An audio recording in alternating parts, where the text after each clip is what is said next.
Today I'm joined by Chris to talk about optical art, geometric composition, as well as music, esotericism, color theory, and some interesting digressions into soccer, Kabbalah, and the Matrix of all things. So please enjoy.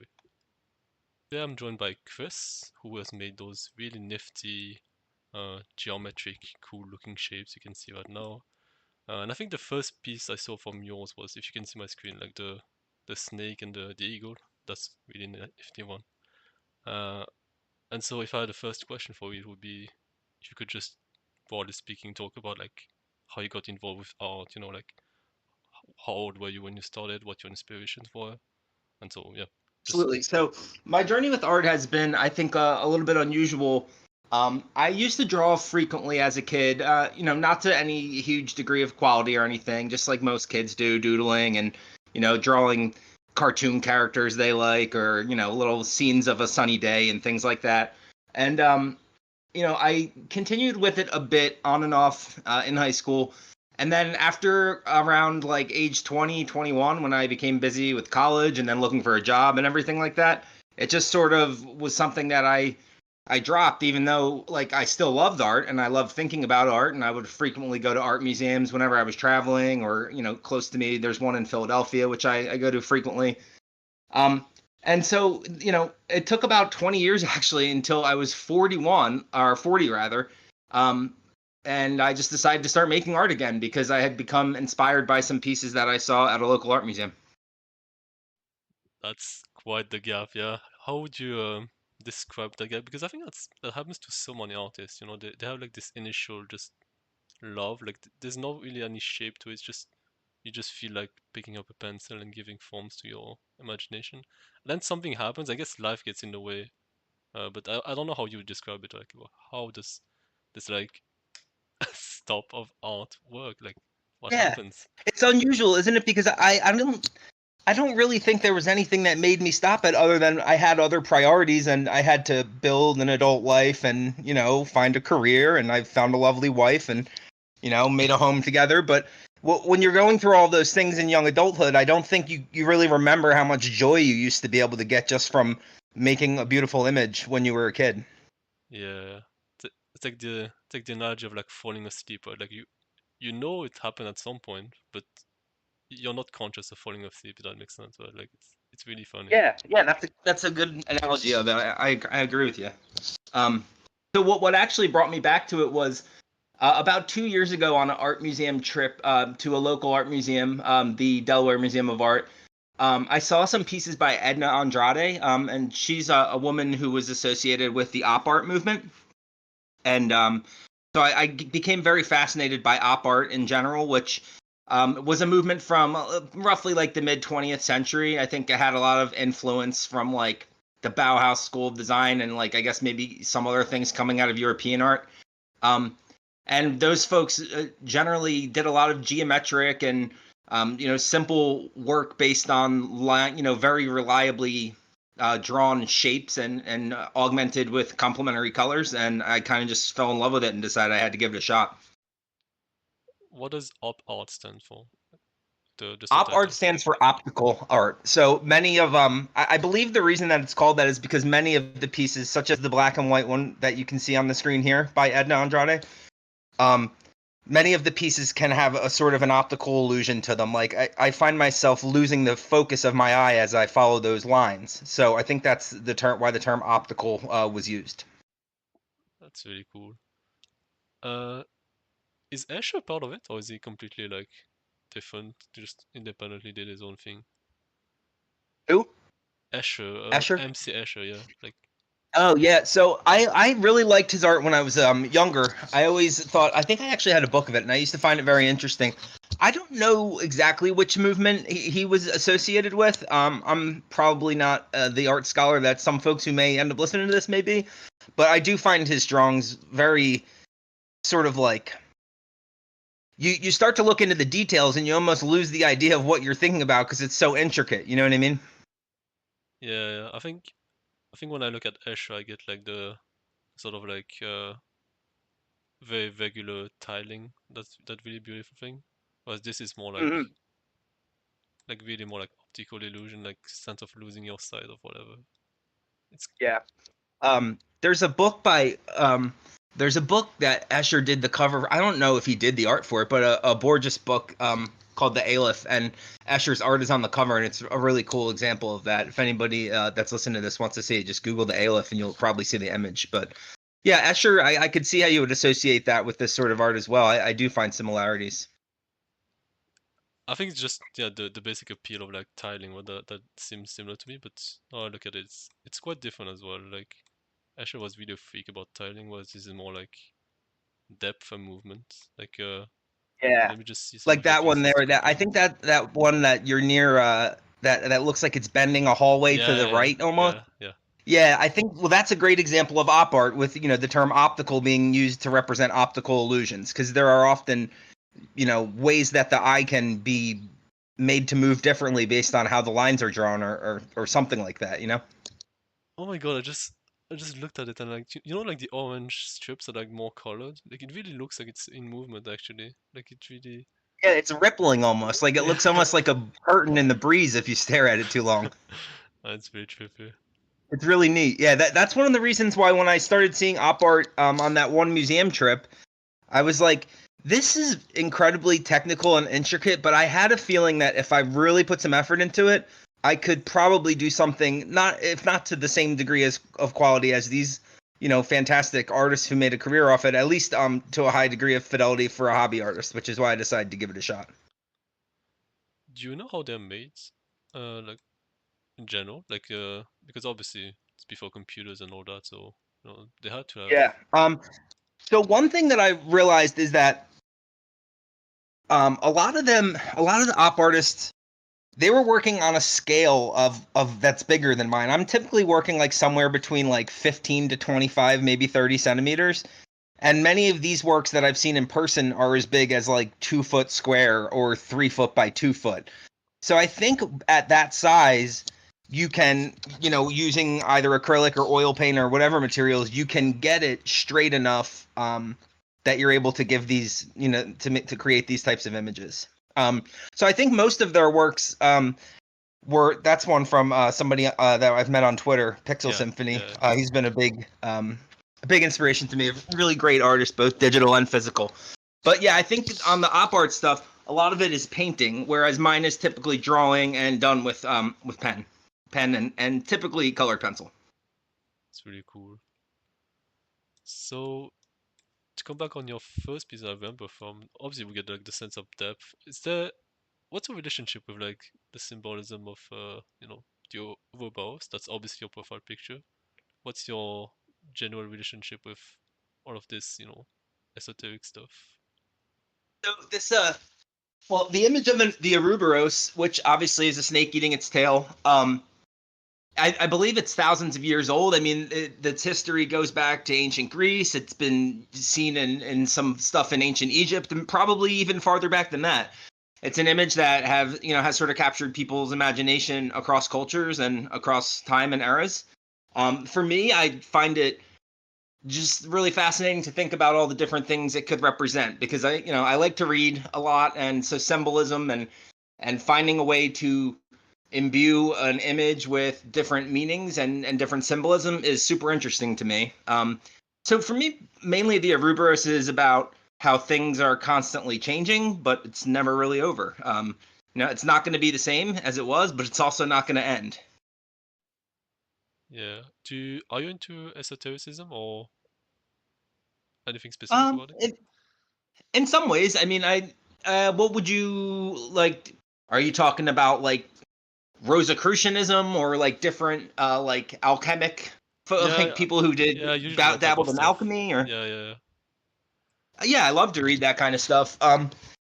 Yeah, there's an author, an Italian author. I think he may be dead now, but his name was Umberto Eco, yeah, and a lot of his books sort of dabble into like different orders of not necessarily secret societies, but orders of esoteric knowledge and things like that. So that kind of stuff is endlessly fascinating to me, and I do try to evoke a little bit of a sense of the mystery of those sorts of things in some of this art.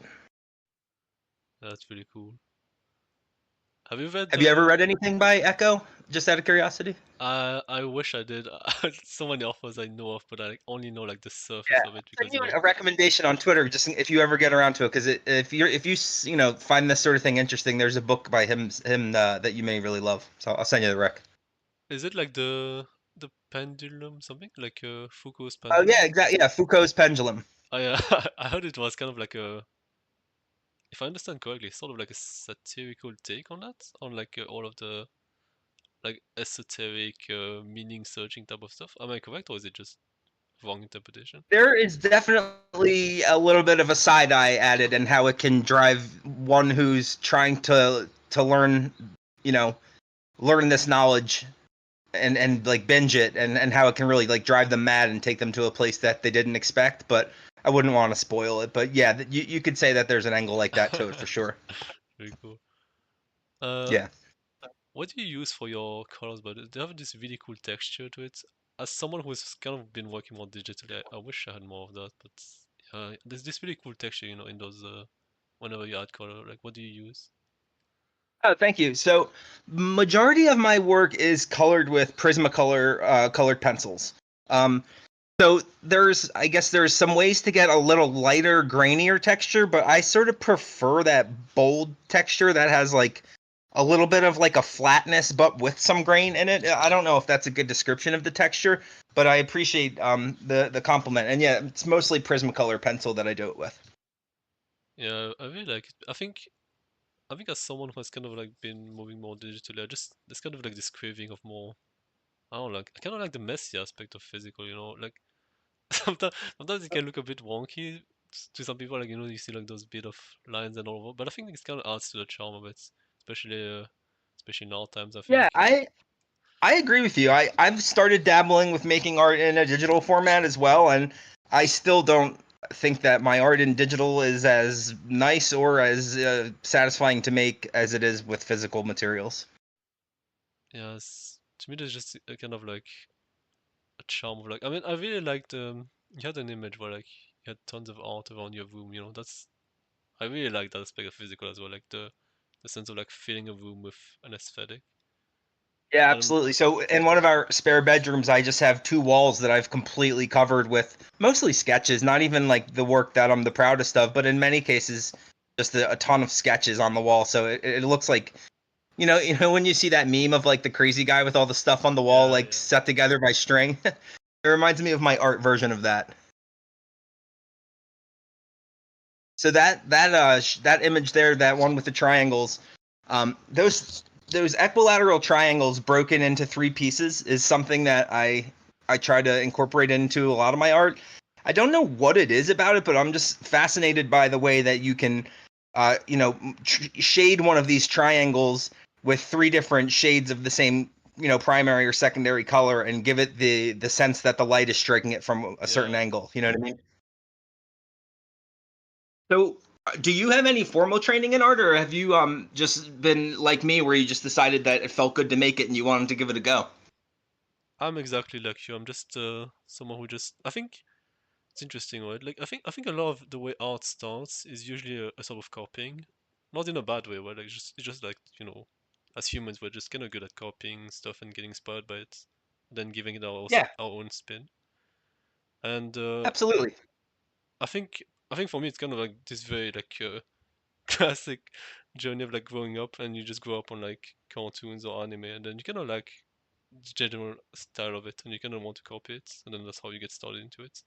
Like I Yep. draw a lot of like people in a sort of anime style. Kind of been drifting away from Style it, of your but of your yeah, art.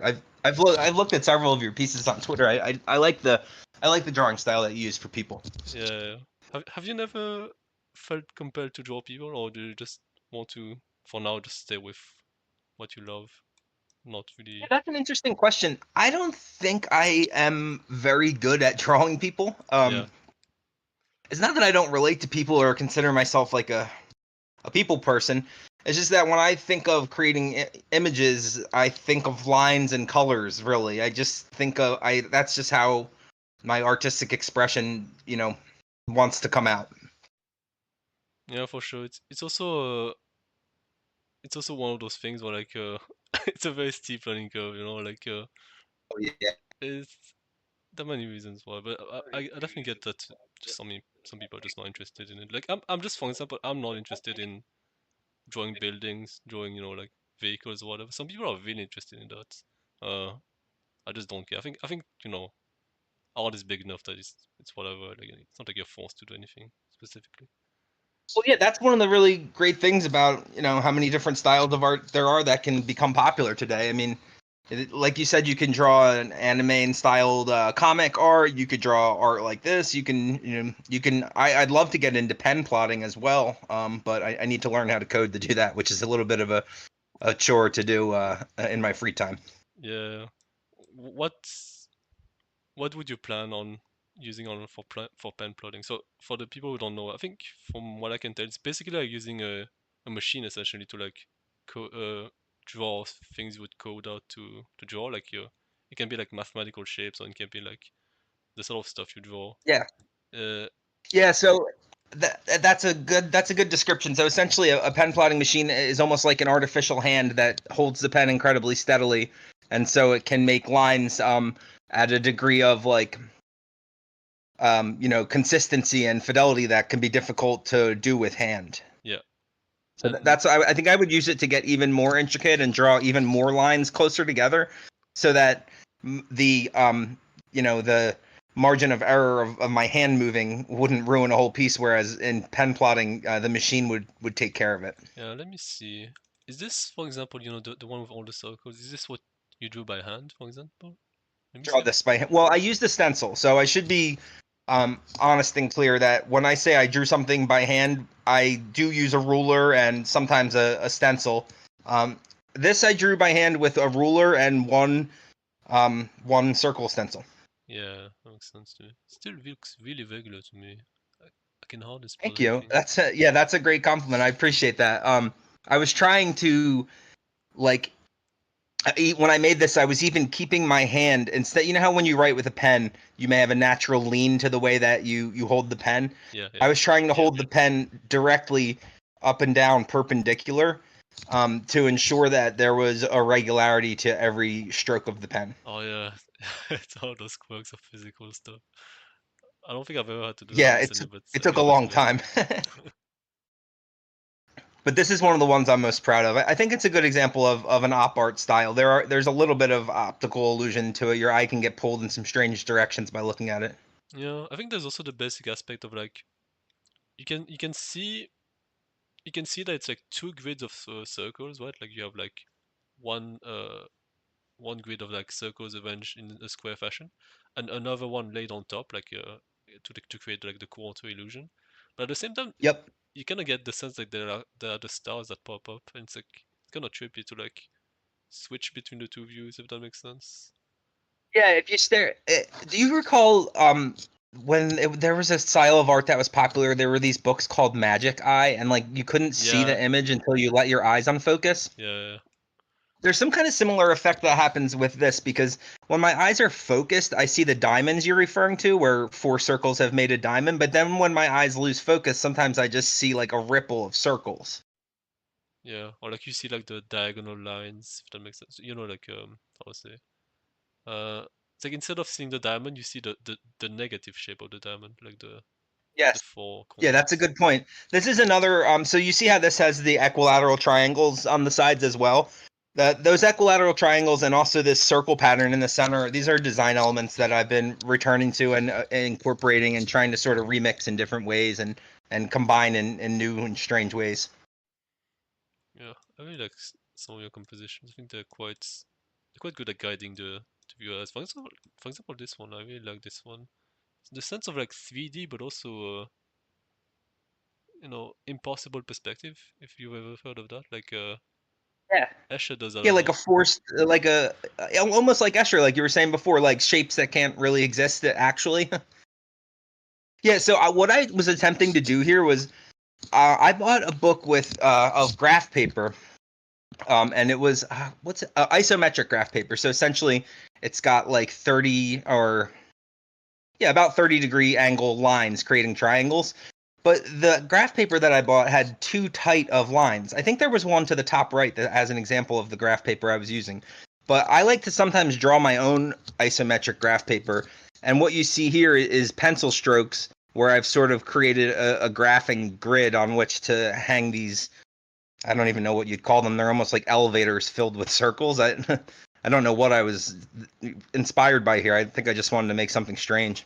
I definitely get a conveyor belt, like factories and in a really weird. Yes, yeah, absolutely. It's like the factory is making this line of circles. I have no clue what they're for, but that's how it feels to me. Yeah. Actually, yeah, if you zoom out and go to the top right, it will give me an example to show that. Yeah, there you This go. one? That's the isometric graph paper I was referring to. So this is a graph paper that instead of having a vertical grid, it uses like a bunch of triangles essentially because the lines are all drawn at like about a 30-degree angle, I believe. So that other one that you were showing, I was trying to create my own grid on which to build these sorts of shapes. Yeah. Is there anything that dictates your color choice? Because I think on this one basically I can see it. I know enough that it's blue and orange. That's obviously complementary. For this one, I'm not sure. I would just vibe with it. But is there anything specific that Yeah, guides your color choice?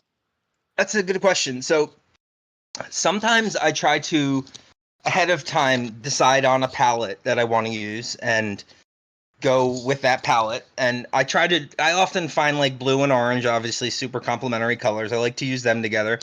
But then other times I just have like, a bunch of different colored drawing pens and I'm like, I want to use some different pens and just uh, for whatever reason, see what colors appeal to me as I'm creating. Yeah, for sure. Yeah, blue and orange I find are very very complementary colors. They always draw my eye to those two. Let's see. I think you used it in somewhere else. Oh yeah, I remember it. But here Yeah. it's a very different blue, but it gives you really. I really like the contrast. So Obviously, this is the another ambient. example of a piece that kind of relies on like esoteric knowledge to understand it. I don't know if you've heard the phrase "as above, so below." Yeah. So it's a phrase that pops up in a lot of different esoteric and mystery traditions. And I just thought that this was a good visual representation of that phrase, as above, so below. You love the It's depth of almost like the. the pyramid is turned into a temple that, you see the steps walking up to the sun. And then at the bottom, the inverse of that, almost like an underworld version of it. Yeah, and the squares and the circles as well. Like, oh, cool.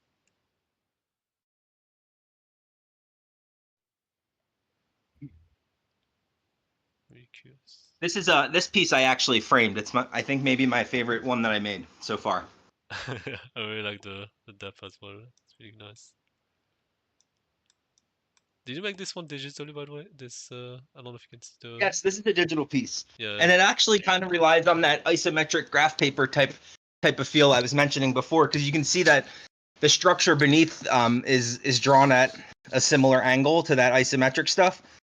I actually took, just so everyone knows, and I don't act like this is completely my image. The background I took from a Google image search, and I took it into Freeform and just added the lines and dots digitally to sort of pull the eye in some different directions and accentuate some colors. Yeah.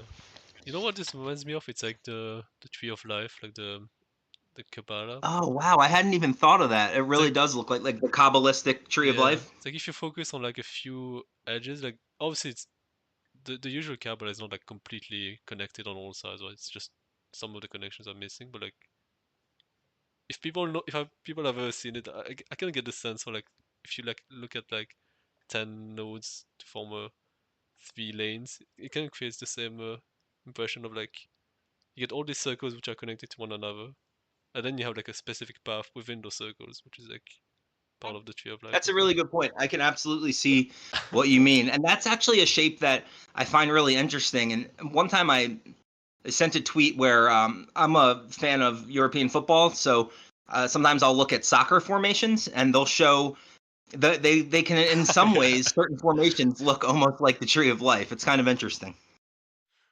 that's true. There's the same 3 lane dynamic actually. It's really funny. It's not the Yeah. same number though. It's 11 instead of 10, but Yeah, yep, absolutely. That's the one difference. But yeah, I sent a tweet out about that once, and I don't think anybody actually knew what I meant, because most people who know what the Kabbalistic tree of life is don't follow soccer. It's true. There is a. What would be the one at the top? Would be that the goalkeeper or a striker? I think the striker, yeah. Yeah, interesting. Let me see. Another thing that really popped me up is like your choice of colors. I think it's actually surprisingly. I, t- I I'm going to show it later to you, but like I tried to do something similar to what you did, and I can show it. Uh, my choice of colors wasn't as satisfying as yours. I'm not sure why, but there's something about how you choose colors which is really pleasing to my eye. But like like That's a that's nice more. compliment. And sometimes I think this one was drawn on gray paper. So I was trying to find colors that specifically, so this is just a very slightly gray paper. I think you can tell by the paper next to it is obviously white. So Yeah, yeah, you get a little bit of that different color. And I was trying to find a palette that I thought was a little bit muted but still bold and would work with gray. And so that's sort of where I landed. yeah. I think the yellow Barnard pops is really tasteful. It's really nice. Um, this one has an example also of another design element that I rely on heavily, which is those tightly joined lines in the way of that sort of triangle that's like interceding between the equilateral triangles. Yeah, yeah, yeah. And you see that those like the very tightly joined lines. I just find that to be pleasing for some reason. It just feels nice on my eyes. Yeah, I think it's the depth perception once again, and also the Yeah, absolutely. breaking That's definitely it's playing with that depth for sure. and also breaking up repetition, right? Because obviously, if you only had like one like piece of, let's say, the hexagonal grid, it would be kind of boring for the eye. So you kind of need to break it up in a way. Yep. Yeah, I think that's something that I maybe am becoming very reliant on, is like taking two or three or four of these different design elements and remixing them. But I'm hoping that I'm developing a big enough arsenal of them that I can remix them endlessly into ways that I find interesting. Yeah, I think you did a good job here, for example. Like that's really it's yeah, it's one part of art I've never been able to articulate, but it's like first you need to master the elements. Well, I don't mean like elements as in like the four elements, but like you need to master like a piece or a subject so that you can actually use it for an art composition. But the problem is that a piece by an element by itself is not an art piece. So like it's just one part. So like uh, if you are good at drawing people, that's not enough to create a pleasant piece. You know what I mean? Like it's Yeah, a you person need by some. itself I is guess. just yeah. Yeah, I absolutely get what you mean. And I think that's sort of when I started, I wanted to find certain design elements that I liked that I could reliably produce with quality. And so some of my earlier work is very, I would say, not as high fidelity as my later work has become. Um, so I had to think of a few different design elements that I liked and that I could get good at. And then once I had that piece down, I could start thinking about interesting ways to combine them. But I couldn't really get to the interesting ways to combine them until I had done them to a decent degree of quality. Yeah, I guess an analogy would be that like if you want to make like a piece of music, you obviously want to get good notes, right? Like when you learn how to play an instrument, for example, playing good notes is actually not obvious, especially like on some instruments like the violin. Like string instruments are really hard to work with. I've never played the violin, but that sounds really tough. But then Do you just play an instrument?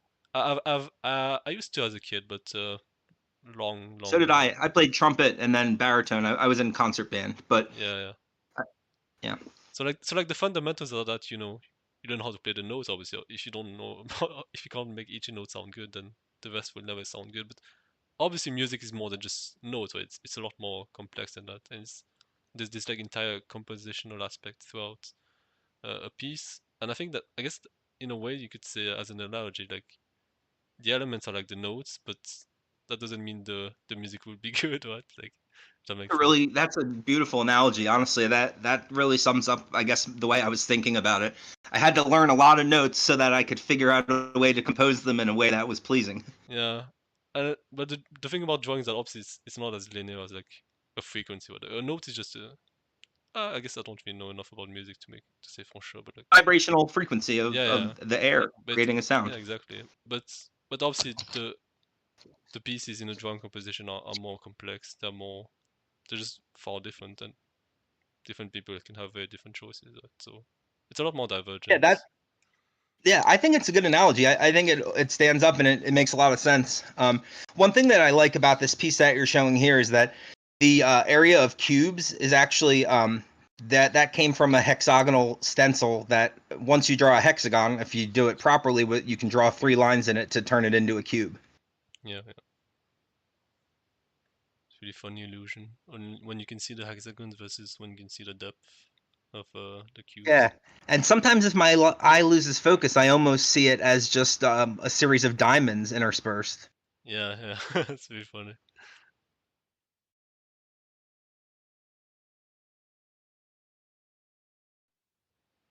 So that piece that you're looking at there, the one with the yellow bar down the center, Yeah. I should mention that I did not compose this art. This is a me trying to do someone else's piece. It's a piece by the woman I mentioned, Edna Andrade. Yeah. So this is not my composition. I was just trying as an exercise more than anything to do some of the things that she did just to learn and improve. I'm really getting the op arts, the op art optical part you mentioned. Like it's really trippy to like Yep. try to see a circle, uh, or try to see sort of like 3D depth things being stacked on one Yeah, it's another. almost like it could be a circle, or you can look at it as like sheets of paper arranged in a way, and Or like just yeah, like lines, you or said, just the op lines art from it can. a point. I'm sorry, I spoke over you there. What did you say? Or you could also see it as like just lines from a point, or like just on a pure 2D level. Absolutely. The one thing that was difficult about this piece was that hers was 4 feet by 4 feet, and this is only like 20 centimeters by 20 centimeters. So I think you can see as the lines converge on the circle that's tied to the yellow Yeah, bar yeah. that I have I wasn't able to do it at as high of a level of fidelity as she made it. Her piece was much larger, so I think there was more space to put them into. Is it actually easier if it's bigger? I actually can't tell. I've never drawn that big. I haven't either. I really want to get into it, but I don't think I have a sufficient space to make something that big. I think if I want to start doing much larger pieces, then I'll need to actually, find a real workspace, not just like a table or my kitchen island. You know what I mean? Yeah. Or my desk. Is it one of those things where like the precision of human beings can only go so much, and like it's easier at a bigger scale? I'm not sure. I'm not sure how to make sense of that. Yeah, I get what you're saying. I think seeing some of these types of pieces in person when they're really large, they I think I guess I don't think that it's easier. What I think it's probably very difficult, Yeah. but what I do think you get the access to is a larger space you can put more intricate lines into and not have them converge on each other like they're Oh doing yeah, here. yeah, yeah. That makes sense. Yeah, I guess that's what I meant to say. yeah. Because obviously it's really hard to like be precise to down to the millimeter when it's like Yeah. that's so close up together. Yeah, and even though I'm an American, I do work in centimeters and millimeters because they're reliably more easy to identify on the ruler when you're trying to not spend Actually, 5 minutes figuring out if it's an eighth or 3/8. actually, I had no idea that American rulers used like metric units as well. That's funny. Yeah, they have one on so they have inches on one side and then centimeters on the other. So yeah. Actually, really funny. This one definitely caught my eye. I don't know why, but there's something really pleasing about the colors. But again, I'm pretty sure if I tried to choose the colors on the center, it wouldn't look as good. So thank you for saying that the colors were pleasing. This was I was trying to create like a prismatic effect on the left of not every color in the prism, but many of them, like in a more vibrant way, and then in the center, like a muted palette of neutrals, and to sort of juxtapose Yeah, prismatic vibrant colors against the very neutral colors in the center. That was sort of what I was looking for. it's kind of crazy how many colored pencils you have done, because I think each It of took me those. so long to draw this just because I had to blend like 3 or 4 colored pencils in some places to get a certain hue. Oh yeah, I think I can see where. Yeah. I don't think I actually nailed this, to be completely honest. I still have a little bit of. I mean, I think it's cool. It's a neat piece. I'm glad I made it. But when I look at it, I'm like, did I really get this one right as much as I wanted to? I don't know. You know that feeling? I can see some spots in which would be a bit disappointed, but like it doesn't create like a smooth gradient. Is that what you mean? Yeah, like some of my lines on the top grid are heavier than the others, as you can see. Oh yeah. And then I feel like I missed some yellows and oranges in that prismatic section. It's really like heavy on the purples and the greens. Oh yeah. Is this one of those aspects where like color theory kind of meets color perception and then gets really weird because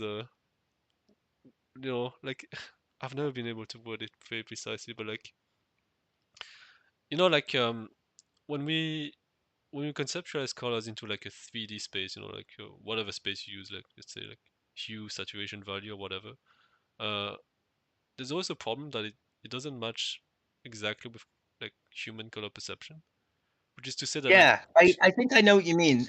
I sometimes when I'm making digital art, I really struggle with the palette I feel in digital, and one thing I've found recently is that I can play with the opaqueness to get at some of those like shades that are in between the shades available in the color choice menu. yeah, But yeah, so like the opaqueness or opacity, however the word, I don't even know what the word is honestly.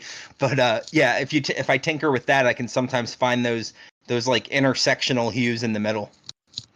but I think what I was trying to say was like in some in some colors, in some hues, 2 points can be kind of far apart, but they're kind of close to one another in terms of color perception. So, for instance, like I think typically in the yellows, our color separation is worse. I'm not sure. It depends on people, obviously, but whereas on like Oh, I see. on green, I see what you mean. it's really fine green. Like two similar greens can be like very easily distinguished in a way that we Yes, can't do I, it with I yellow. now I see exactly what you mean. Yeah, I think you're right. Maybe on the brighter and warmer hues like yellow and orange, we don't see as many degrees of separation, but on some of the cooler hues like the greens and blues, we can see more of them. Is that kind of mean Yeah, yeah, yeah, what you yeah, mean? yeah. Yeah, I think I agree with that. That could be part of why I'm not satisfied with the way the yellow and the orange in here is not sufficiently distinguishable. Yeah. It's one of those things like color theory is easy in theory, but in practice it's very strange. Like it's a lot stranger than what we can put into words, I think. But I've never really dived into deep into it. But I can tell it's a bit weird and counterintuitive. Never really dove deep into color theory either. I mean, other than understanding like the primary and secondary colors on the color wheel and, which are complementary and which are in opposition to each other, I've never really gone further in it than that. But it's certainly an interesting thing to think about. Yeah. What do you use digitally, by the way? Like, do you any specific tools you use for your? Yeah, so for digital art, I've been using just Freeform on my phone, which is kind of a pain in the butt, to be honest, because it's only as big as I have an iPhone. I guess it's 16. I don't know. It's pretty new, but it's not huge. You know what I mean? It's the size of an iPhone. I think I need to get an iPad if I want to actually take my digital art to the next level because I downloaded Procreate for my phone, which is Yeah, a yeah, system that a lot of digital artists use, and I just could not get the tools down. They were not intuitive to me, and I was not navigating the menus as smoothly as I wanted. And I think I want to get an iPad and try it on there to see if the bigger screen makes it more just easier to use. yeah. Is that like a pen for an iPhone, or do you have to use your finger? To use my finger. Really? Damn, that's Yeah, crazy. it's very difficult sometimes. That's why I need to get an iPad if I want to get serious about the digital stuff. How do you do this then? Like the fact that the triangles are all like you just do like a copy feature and copy over Mostly, them. yeah. So for this, I'll make like so you see there's 4 sets of 3 triangles. There's the light Yep, yep. blue in the top left, the orangey brown on the top right, then the green on the bottom left, and then the pink on the bottom right. So I'll create one triangle, and then I will copy it, configure them, equidistant apart, and then I will lock that item, and then create that overlay of the triangle upside down on it, and then lock that and configure them as one object. And so it's a lot of just like copying, configuring to the right space, and then like locking a series of objects into one group.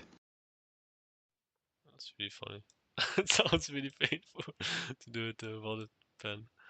It all depends. Sometimes when I'm tinkering with it, I get frustrated and like, all right, this isn't worth it. And then other times it flies real smooth and I'll do it in like 10 or 15 minutes. It really just depends on my mood and how sharp I am on a given day, I guess. Yeah. Is that a So specific? this, Go ahead. go ahead, I'm sorry.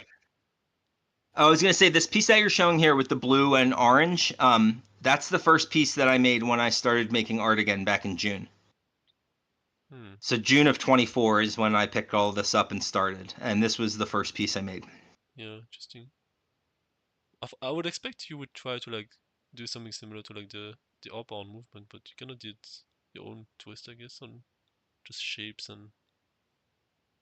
Yeah, this was obviously since it was my first try, and like I had done some doodles and filled up some pages with some ideas, but this was the first time I was actually trying to get all of it right. But when I look at it now, I'm like, man, the lines are so not equal in ways that I've been able to reproduce them as I've gotten better. Yeah, I think it's kind of the artist curse, where like you only notice the slight mistakes and you don't appreciate the whole. The Because flaws because are so often I see the flaws. I I can totally tell agree that with you. they don't really pop out to me. The whatever, like maybe I could see them if I spent some time on it, but really did not pop out to me.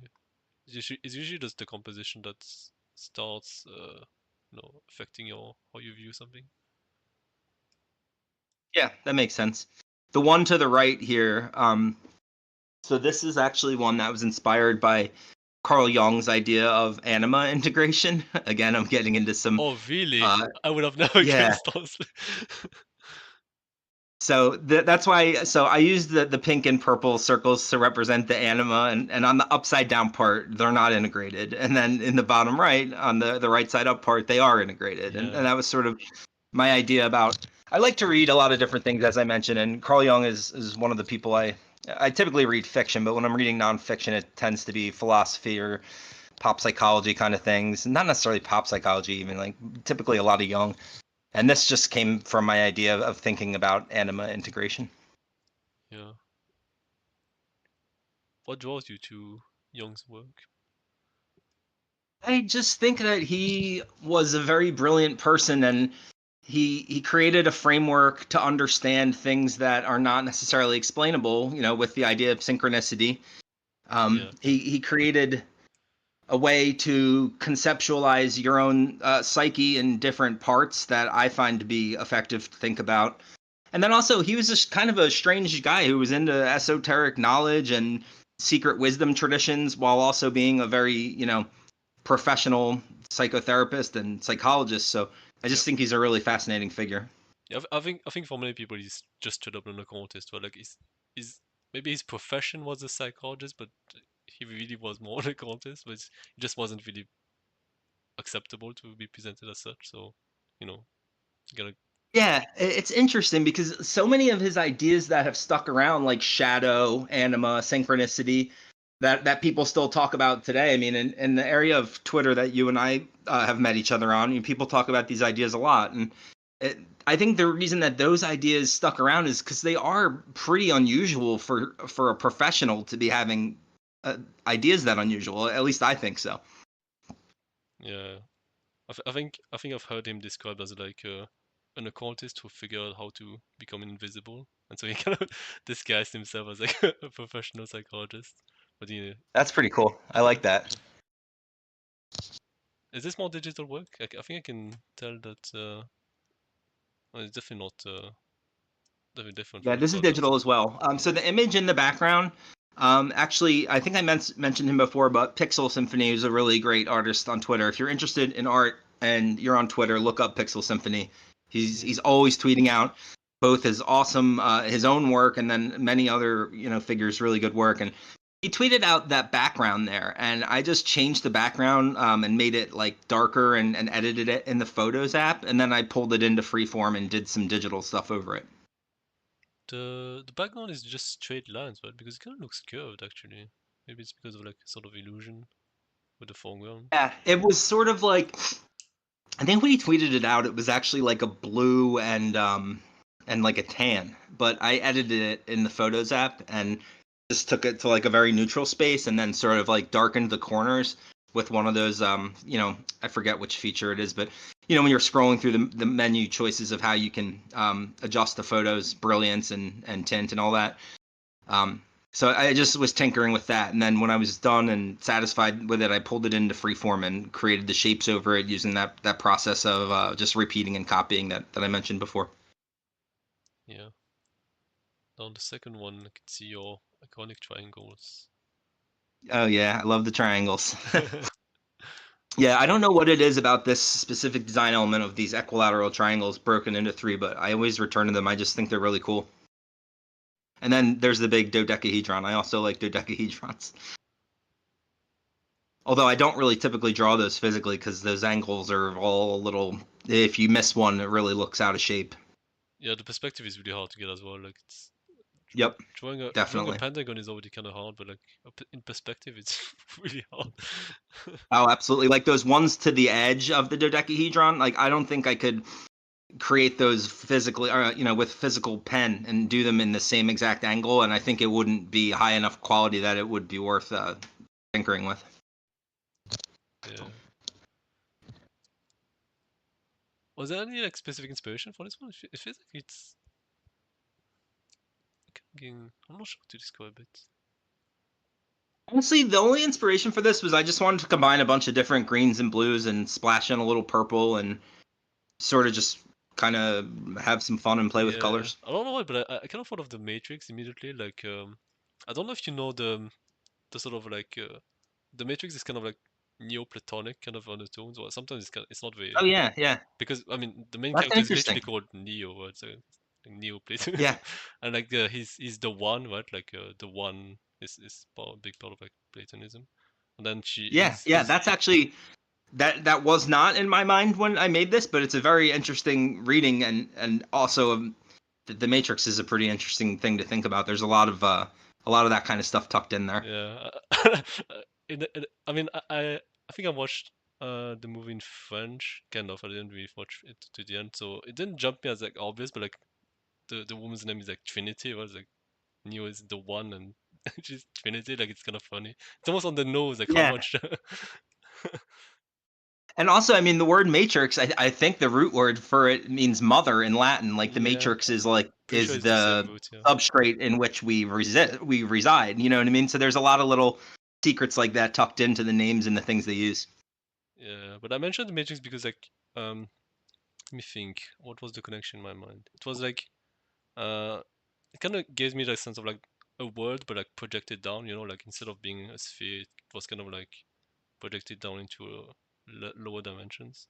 Then you had like the Oh, so background. are you thinking of like the idea where like I guess I'm struggling to explain what I mean, but I'm familiar with the idea that you're talking about. Like, there's a flat world, like a hypothetical little story about like how in flat world you're going through a cross section of a higher dimensional shape or something like that. Kind of like that, yeah, but I think I was just thinking about like general, like it's almost like you have like the universe with an uppercase U. Then you have like the way we represent it, which is, I guess you could say, it's almost been flattened by our perception. And so instead of being like a smooth sphere, essentially it would be like just a polyhedron type of stuff.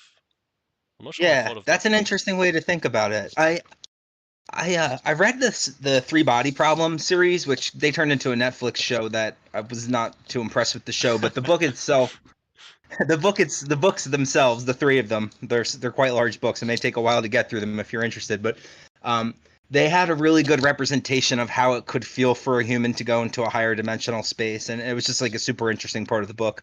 Yeah, not part of the show, I guess. I'm always thinking about strange things like that. That's probably why I make maybe somewhat unusual, odd kind of art.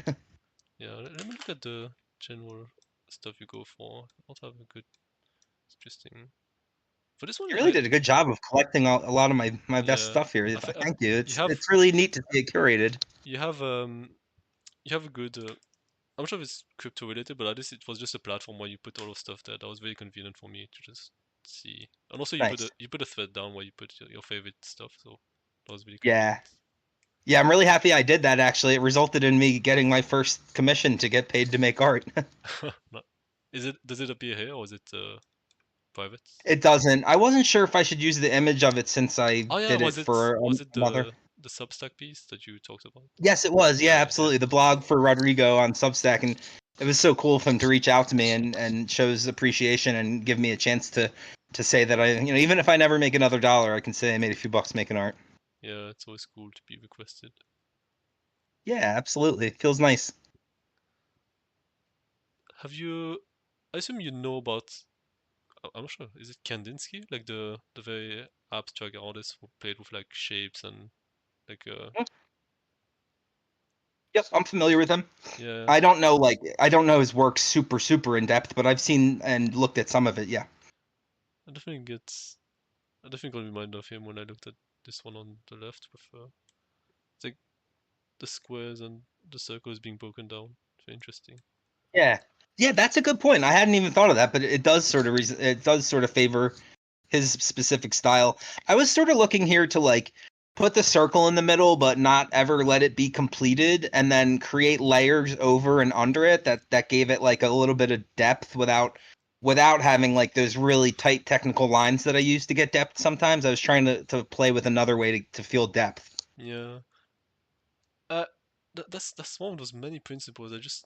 I got so much more respect for like the thing about Kandinsky particularly is that I wouldn't say I'm a big fan of all of his works, but there's more geometric ones. There's something about them that feel really elegant to my mind, and I really like them. And I think the reason why is because like this kind of like very deliberate decision behind every shape that kind of gives these effects. And as you said, Yeah. like the idea of like breaking the composition in a way that renders it more interesting is really important. And I think he does it a lot Yeah. better than when he does this more abstract stuff, which I'm not a fan of, but that's taste and whatever. I think the word that you described his work as elegant is a very apt description because I do see a lot of elegance to his work for geometric art, which some geometric art can feel, I don't know, like kind of clunky and obvious, but his is very elegant, like you said, and a little bit unusual. Yeah. And I mentioned this because I think for most of my life, I didn't really like understand or like I just really didn't understand the whole appeal of like very modern or like abstract geometric art. But I think as I toyed with it, it really struck me as like a very distilled. I don't want to make it too pretentious, but it's like really focusing as much as you can on composition without getting too distracted with like the elements. So like to give back my analogy I just made, like with the music and the elements. It's like, when the elements are too complicated in a sense, it kind of distracts from the melody. And so like I can see why people are so drawn towards like abstract art because it's really all about the composition and not about like complex subjects, like a human face or Yeah. whatever. Yeah, absolutely. I mean, I think that makes a lot of sense, and sometimes I've been able to create meaning, as I reference like a few of those esoteric symbols and stuff, like through those sorts of things. But as you said, many times it's simply just playing with the composition until you get something that feels like structured in a way that's satisfying. Have you ever played with generative art? I'm not talking about AI here. I'm talking about like generative art, like code essentially. Like you could probably make something like what you just made right here with code. Like you generate like squares and circles in a random manner. So I'm familiar with the concept, and I follow a few people on Rodeo who make really beautiful generative art, and I do like it. I don't know how to code. I work in Yeah. the financial industry and in tech in some capacity. I'm a product manager, but I've never written code. I'm typically the one writing stories in the backlog to manage how the code's going to be deployed. So I could probably learn to do it. I honestly think I could learn it. The problem is that with my free time, I want to be making art and not learning to code. Yeah, that's one of the big ones for sure. I wonder like what direction you would take your plots. What was it called? Plot bending or yeah, yeah. Yeah, I think I would do something that was like really, really emphasizing tightly together coupled lines, like getting the lines very close and very regular. That can be difficult with physical art. Let me think. Like something like this, for example, like one of Edna's piece. So this is a physical piece, but Yeah, yeah. I actually saw this in the museum where it's at here in Delaware, Yeah. and but I could, yes, that is sort of the idea I'd like to use pen plotting for, because to draw all of these lines and get all of them right with your hand Yeah. it's incredibly difficult.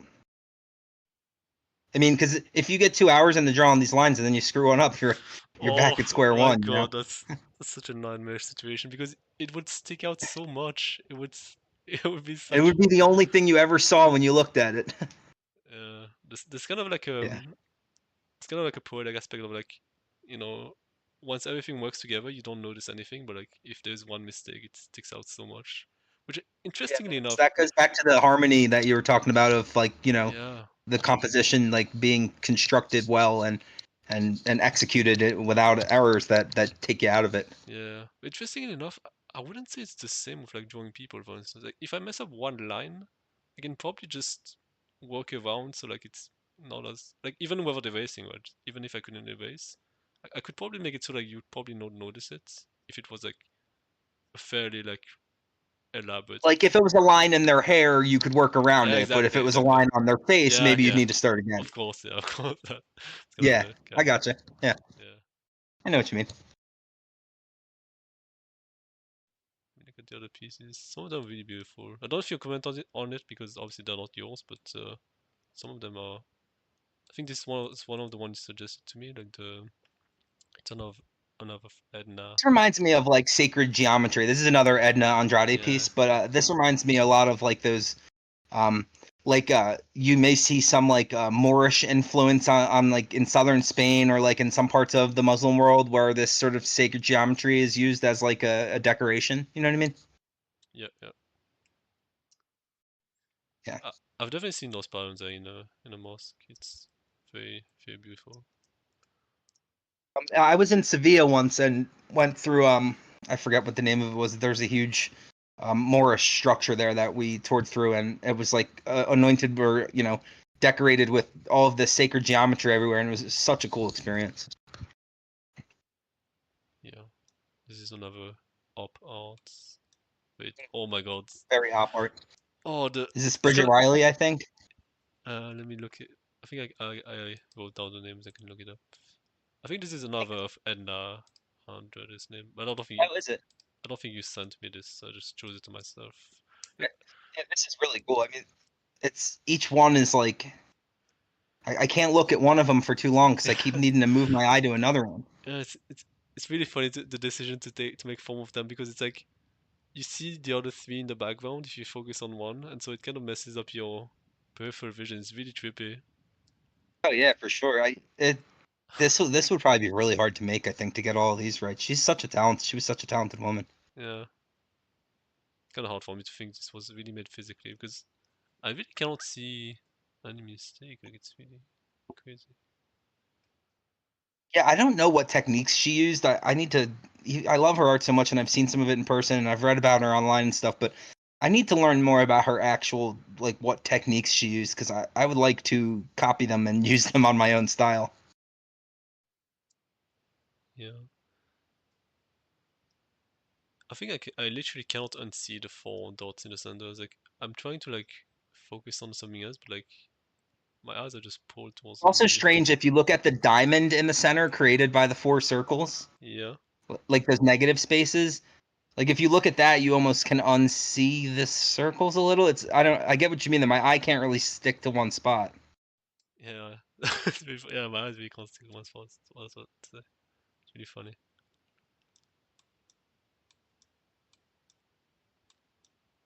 Let me see if there was another piece that pulled my attention. I mean, this one in the beginning was really beautiful, obviously. We didn't spend much time on it, but again, Yeah, this it's really cool. sense of... I tried to recreate this with paint and it went terribly. I had to give up. I remember as a kid, I tried to like, I think I had this like this experience where like, I was trying to draw a tunnel, and I really couldn't do it well.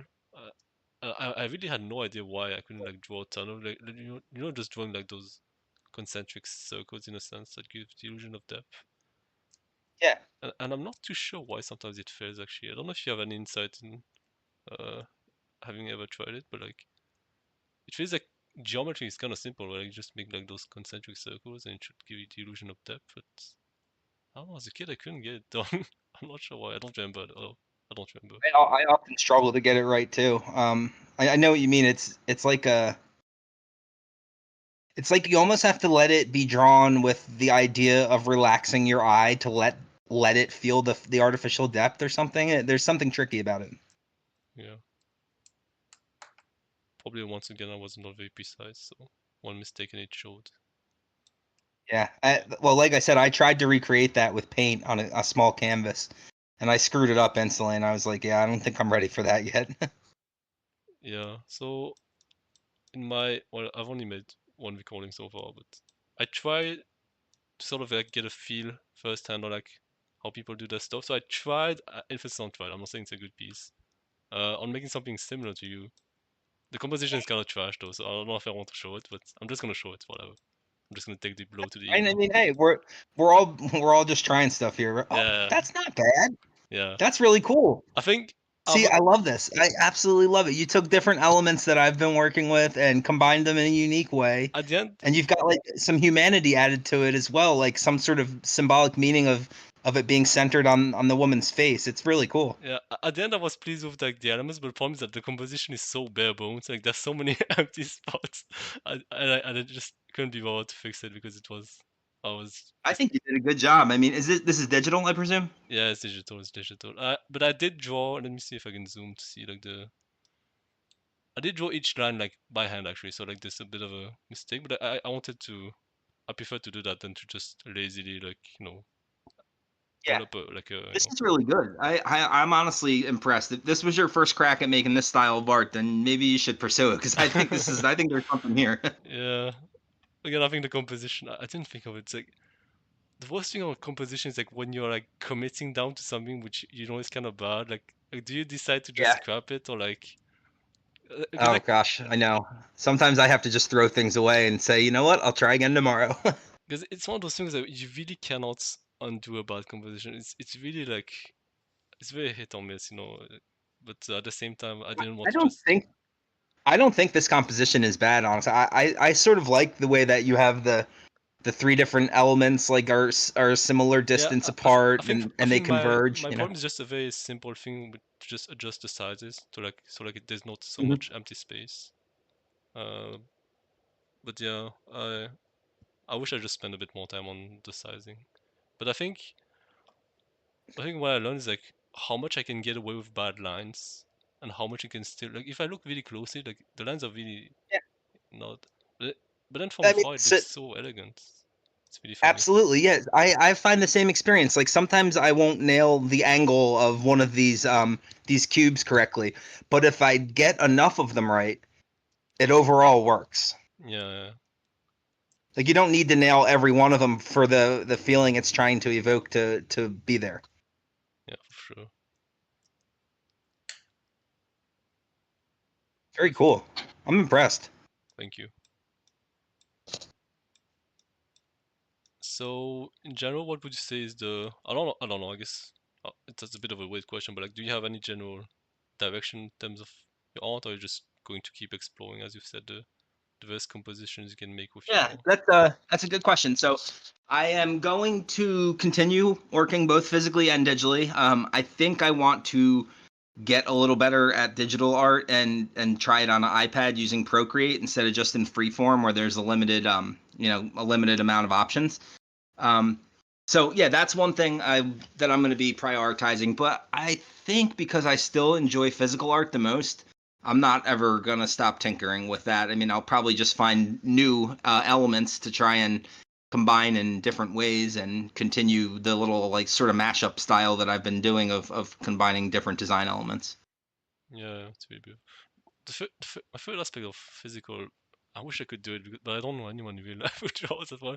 It's really collaborative. Like it can be really fun to just engage with someone else with drawing. But yeah, I don't know. I don't know anyone physically, so I've never been able to have the experience, but it's Yeah, I have I don't really I've never made art with other people either. I have one very close friend who makes art, but he does it in a very different style, and yeah, we talk about art frequently, but it's not something we could really collaborate on because we don't even work in similar exactly, things. exactly. It's so Yeah. funny. Like it's so diverging. But like, I guess to come back to the music analogy, right? Like sometimes the styles don't mix up. Sometimes the instruments don't mix up. It's just how it is.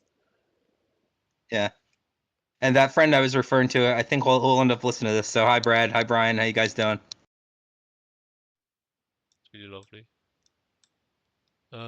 Yeah, I'm really happy with everything we've covered so far. Is there any specific direction you would like to take, or just anything you wish we talked about?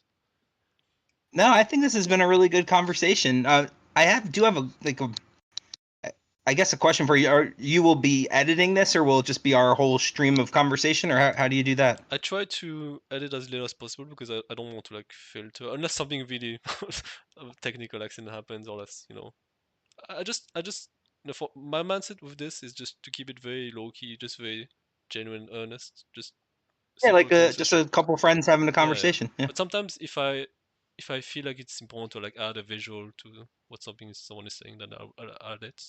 Or if there's like a Ooh. technical issue or like a really like the conversation went wrong and we just kind of want to change it, then I'll Yeah. just edit it. But no, this one I don't think there's any need to edit it much. I'll just Um, can I mention one more thing?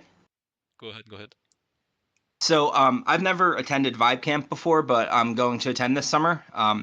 And I'm going to put on an event there where I try to guide people through doing generative art, but doing it physically. And so, Hmm. it's a really strange idea, but I came up with this idea where I'm going to have people, I'm going to get different size dice, different, Oh my you know, god.